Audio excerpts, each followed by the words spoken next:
பொதுவாக தட்சிணாயன காலம் பொறந்தொடுத்து அப்படின்னாலேயே நமக்கு வரிசையாக பூஜைகள் விரதங்கள் எல்லாம் வர ஆரம்பிச்சிடும். உதாரணத்துக்கு வரலட்சுமி நோன்பு, பிள்ளையார் சதுர்த்தி, ஜன்மாஷ்டமி, நவராத்திரி, கார்த்திகை தீபம், இப்படி வரிசையாக தட்சிணாயன காலத்தில் பூஜைகள் வரிசையாக வர ஆரம்பிச்சிடும். இதில் விசேஷமாக ஸ்ராவண மாதத்தினுடைய பௌர்ணமிக்கு முன்னால் வரக்கூடிய வெள்ளிக்கிழமை அன்னைக்கு அனுஷ்டிக்கக்கூடிய வரலட்சுமி விரதம் எப்படி பண்ணுறது அப்படிங்கிறத பற்றி நம்ம ஒரு வீடியோவில் பார்த்தோம்.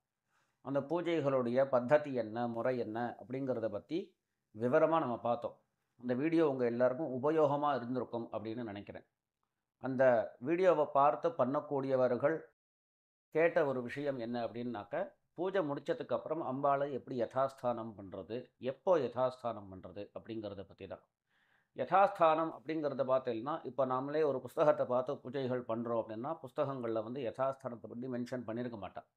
இந்த யதாஸ்தானம் அப்படிங்கிறது அவாவா ஆத்த சம்பிரதாயப்படி உடனேயே பண்ணுறதா இருந்தாலும் சரி, சாய வேளையிலையோ இல்லை மறுநாளோ யதாஸ்தானம் பண்ணுறதாக இருந்தாலும் சரி, அவாவா ஆத்த சம்பிரதாயம் எதுவோ அதன்படி செய்ய வேண்டியது.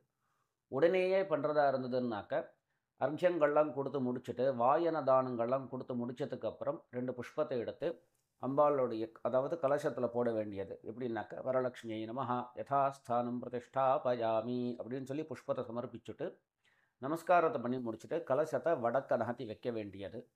சாய வேளையில் பண்ணுறதா இருந்தாலோ இல்லை மறுநாள் பண்ணுறதாக இருந்தாலோ அம்பாளுடைய சந்நிதியில் ஏதாவது ஸ்தோத்திர பாடங்களை படித்து முடிச்சுட்டு ஒரு வெத்தலைப்பாக்கு பழம் நைவேத்தியம் பண்ணி ஒரு கற்பூரஹாரத்தை காட்டி முடிச்சுட்டு 2 புஷ்பத்தை எடுத்து வரலட்சுமி நமஹ யதாஸ்தானம் பிரதிஷ்டாபயாமி அப்படின்னு சொல்லி புஷ்பத்தை கலசத்தில் போட்டுட்டு கலசத்தை வடக்க நகர்த்தி வைக்க வேண்டியது. அப்புறமா ஆற்றுல இருக்கக்கூடிய அரிசி பானையில் அந்த அம்பாளை கொண்டு போய் வச்சிட வேண்டியது.